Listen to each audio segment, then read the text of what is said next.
I'm making this video because I did a lot of research and I could not find anything that Apple AirPods had to offer to make them black. I got the AirPods Pro and I thought they were going to be making these in black, but they did not.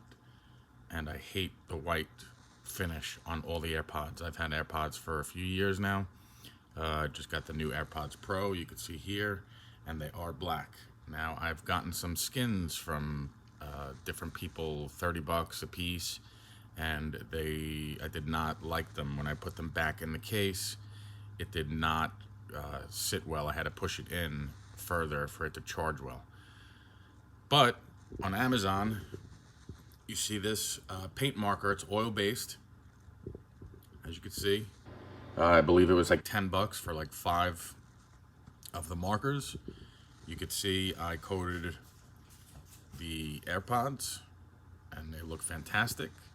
I did not cover over the touch part of it. I left it off at first and then I tried it on one of them and it still worked fantastic. So they are working as normal and they are black, which is very, it's good.